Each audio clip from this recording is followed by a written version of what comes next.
স্বাগতম রফিকুল থানদের প্লাম্বিং চ্যানেলে। এখানে আপনি পাবেন বাস্তব কাজের টিপস আর সঠিক নিয়ম। আসসালামু আলাইকুম। আজকে আমরা দেখাবো আপনাদেরকে সিপিভিসি পাইপের পুরো বাথরুম ওয়ারিং।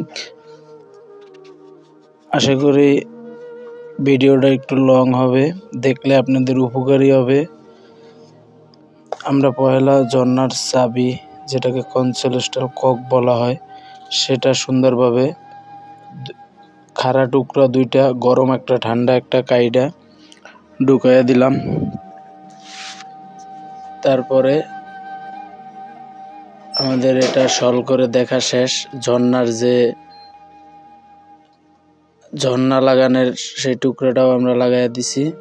আমাদের উপরের 3 টুকরা লাগানো শেষ। আমরা এখন নিচের যে বালতির মিক্সারের যে পয়েন্টটা হবে, আমরা মিক্সারের পয়েন্টটা করব।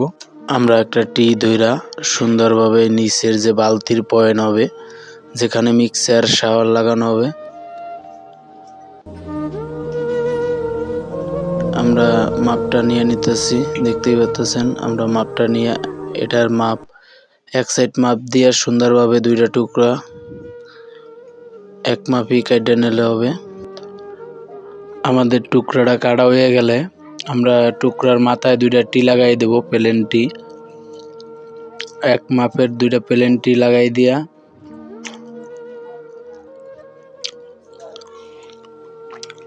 আমরা পুরো বাথরুম ওয়ারিং এর ভিডিওটা দেখানোর চেষ্টা করছি। নতুন কোনো ভাই দেখলে অবশ্যই উপকৃত হবেন।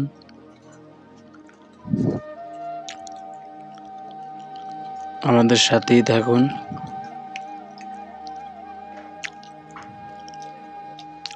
দেখতে পাচ্ছেন আমরা দুইটা টি লাগাই দিছি। এখন শুধু যে মিক্সার নিচে যে বালতির যে কলটা হবে, এখানে মিক্সার লাগাবে।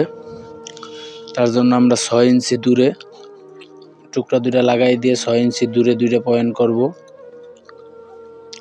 ঠান্ডাটা লাগানো শেষ, গরমেরটা লাগাই দিলাম। এখন আমরা মাঝখানে মাপটা নেব। এই যে মাপটা দেখতে পারতেছেন, আপনি এই মাপটা যদি সঠিকভাবে জানেন, তাহলে গরুপ কাটার সময় আপনার ভেজাল হবে না। 14 ইঞ্চি ভিতরে গ্রুপটা থাকবে, আর এদিক থেকে থাকবে 20 ইঞ্চি। এই যে এদিক থেকে 20 ইঞ্চির ভিতরে থাকবে,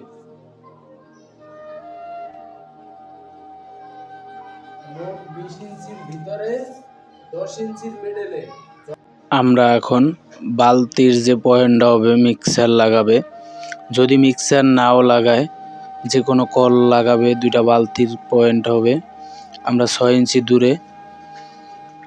দূরত্ব রেখে আমরা এই পয়েন্টটা করার চেষ্টা করব। আমাদের সাথেই থাকুন।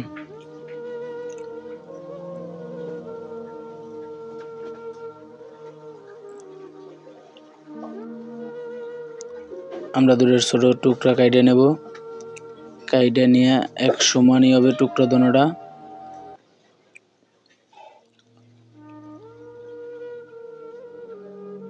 দেখতেই পাচ্ছেন আমরা টুকরা 6 ইঞ্চি দূরত্ব রাখছি, জানি মিক্সার বা যে কোনো কিছু লাগালে জানি না বাজে।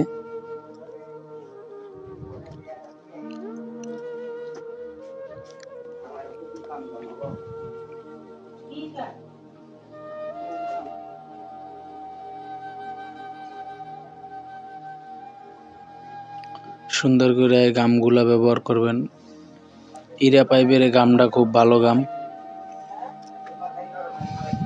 বাস আমরা টুকরা দুইটা সুন্দরভাবে ভিতরে ঢুকাইয়া দিয়া লেবেলটা দিয়ে পয়েন্ট দুইটা একবারে সোজা করে দিলাম। লেবেল লাগে না, তারপরও মালিক যদি আইয়া বলে যে দেখা যায়, তখন লেবেল ধরলেই তার মনটাও শান্ত হবে। তার জন্য আমরা লেবেলটা সুন্দরভাবে করে দিলাম।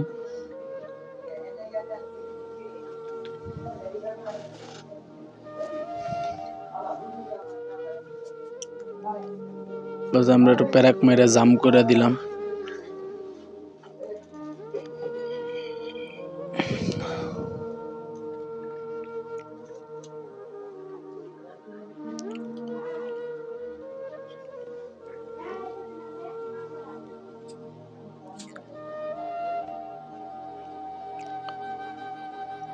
আমরা এখানে একটা টি দেব, প্লেন টিটা দিয়া সোজা আমাদের যে কমোড হবে, কমোডের লোডাউনের পয়েন্ট হবে, আর একটা পুশ শাওয়ার লাগাতে হবে।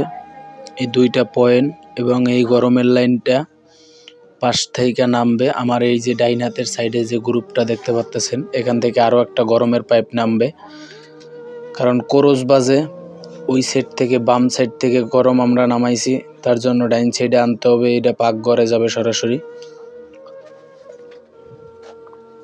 পুরো ভিডিওটা দেখতে থাকুন, আমরা পুরো সম্পূর্ণ কাজের ভিডিওটাই আপনাদের দেখানোর চেষ্টা করব। আমরা এখন যে ঠান্ডার লাইনটা আছে আমরা বেসিংয়ে দেব, সরাসরি ঠান্ডার লাইন বেসিংয়ে দেব। এটা হলো বাথরুমের ভিতরে একটা বেসিং হবে।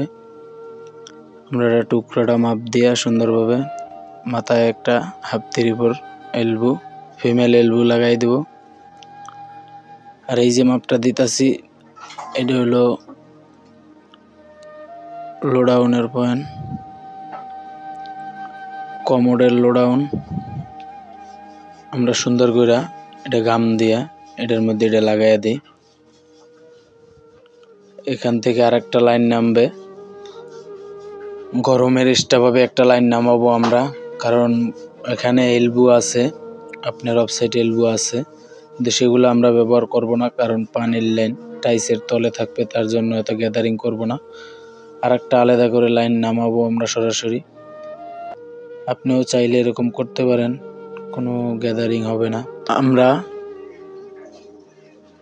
বেসিংয়ের যে ঠান্ডা পানিটা ব্যবহার করব আমরা, সেই টুকরাটা সুন্দরভাবে কাইটা দিছি,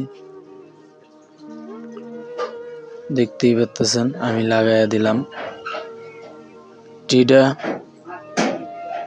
সুন্দরভাবে। আমরা এখন এই যে গরমের এক্সট্রা একটা লাইন, সেটা আমরা নামায়া দিলাম।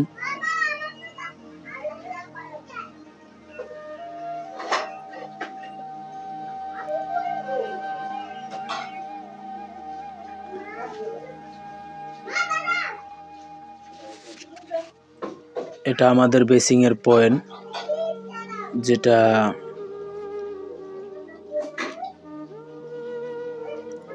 এখানে বেসিং এর একটা পয়েন্ট হবে। আর ওই দিকে যে নিচের লাইনটা দিছি আমরা, ওটা সরাসরি ঠান্ডাটা ওদিকে নেওয়া হয়েছে, পাকঘরে যাবে সরাসরি ওই ঠান্ডার লাইন, আর লোডাউনের পয়েন্ট হবে। আমি শুধু একটা টুকরা কাইটা মাপ দিয়ে এখানে একটা এলবো লাগাইয়া দেব।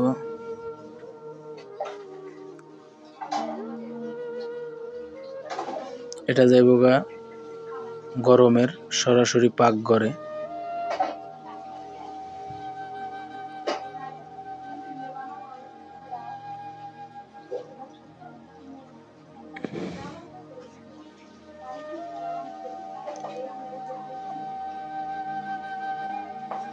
একটা প্লেন এলবো সুন্দর করে আমরা লাগাই দিলাম।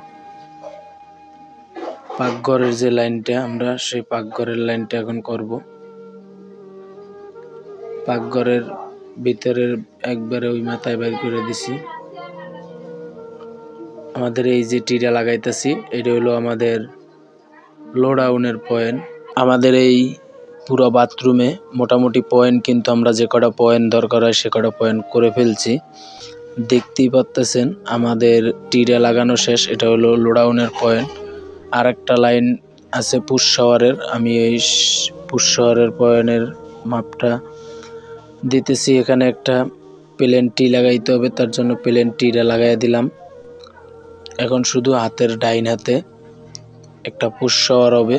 আমি পিছনের ওয়াল থেকে 30 ইঞ্চি দূরে একটা পুশ শাওয়ার দেব, পুশ শাওয়ারের পয়েন্ট।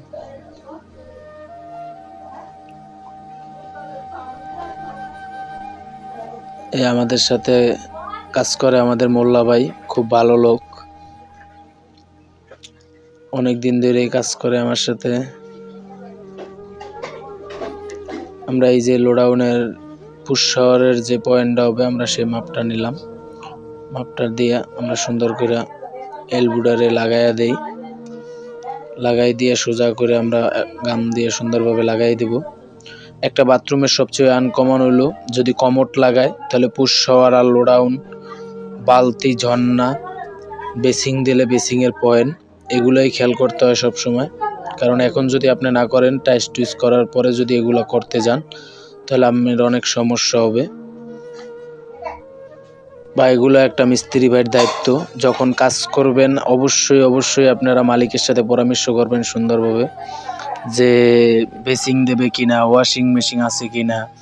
এগুলা ফ্ল্যাট বাড়ির নিয়ম হইলো শুরুতে এগুলা সুন্দরভাবে মালিকের সাথে পরামর্শ করে তারপরেই কিন্তু কাজটা করতে হবে, না হয়তো আপনার ভুল ধরবে, নাহলে তো